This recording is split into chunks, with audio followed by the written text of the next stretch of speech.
దేశభక్తిని ప్రపంచవ్యాప్తంగా చాటి చెప్పాలనే ఉద్దేశంతో ప్రధాని నరేంద్ర మోడీ హర్ ఘర్ తిరంగా కార్యక్రమం చేపట్టారని మంత్రి కొండపల్లి శ్రీనివాస్ అన్నారు.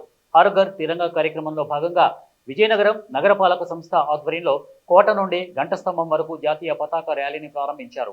ఈ సందర్భంగా మంత్రి మాట్లాడుతూ దేశ సమైక్యతను చాటి చెబుతూ ఆగస్టు 15న స్వాతంత్ర్య దినోత్సవం సందర్భంగా ప్రతి పౌరుడు భాగస్వామ్యం అవుతూ జిల్లాలో ప్రతి ఇంటిపైన మూవన్నెల జెండా ఎగరవేయాలని పిలుపునిచ్చారు.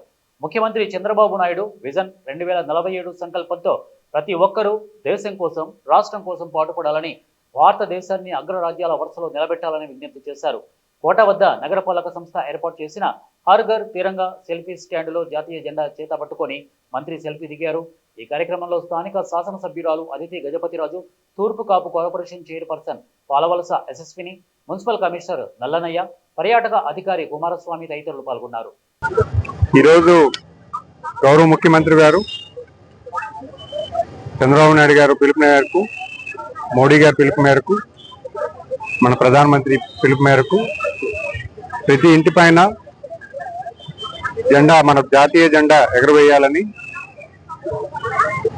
ప్రతి పౌరుడు కూడా భారతీయ తత్వం అలవరుచుకొని భారతదేశం కోసం పనిచేయాలని, ఐకమత్యంగా ఉండాలని ఒక మంచి ఆలోచనతో ప్రతి ఇంటి మీద కూడా రేపు ఆగస్టు 15వ తారీఖున జెండా ఎగరవేయాలని కోరుతూ ఈరోజు మేము విజయనగరం పట్టణంలో ఒక ర్యాలీ చేయబోతున్నాము. ఈ ర్యాలీలో ముఖ్యంగా మన విజయనగరం జిల్లా ఉన్నటువంటి యావత్ ప్రజానికం అందరికీ కూడా మీ ఇంటి పైన భారతీయ జెండా, భారతదేశం జెండా ఎగరవేయాలని కోరుకుంటూ ఈ ర్యాలీలో పార్టిసిపేట్ చేయడం జరుగుతుంది. మనం చూసాం 78 సంవత్సరాలు వచ్చినటువంటి ఈ స్వతంత్ర భారతదేశంలో ఎంతో అభివృద్ధి కలవరుచుకొని ప్రతి భారతీయుడు కూడా ఒక ఉన్నతమైన స్థానానికి వెళ్ళడం జరిగింది.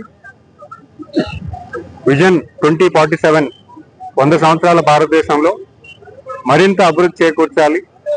దాన్ని చేకూర్చాలంటే ఖచ్చితంగా ప్రతి భారతీయుడు దాంట్లో భాగస్వామ్యం అవ్వాలి, భారతీయ తత్వంతో పనిచేయాలి, అందరూ కలిసికట్టుగా ఉండాలి, భారతదేశాన్ని అగ్రరాజ్యాలతో నిలబెట్టాలి. ఇవన్నీ జరగాలంటే ముందు మనం భారతీయులను గుర్తించుకొని, మన దేశం మీద అభిమానం పెంచుకొని, మన దేశం కోసం పనిచేయడానికి అన్ని రకాలుగా మనం తోడ్పడాలని కోరుకుంటూ రేపు జరగబోయే ఆగస్టు 15వ తారీఖున మీరందరూ కూడా భాగస్వామ్యం అవుతూ ఈ భారతదేశం జెండాని, మన ఇండియన్ ఫ్లాగ్ ని మన ఇంటి పైన మీరు పోస్ట్ చేయాలని మీ అందరికీ కూడా కోరుకుంటూ ధన్యవాదాలు తెలియజేస్తున్నాను.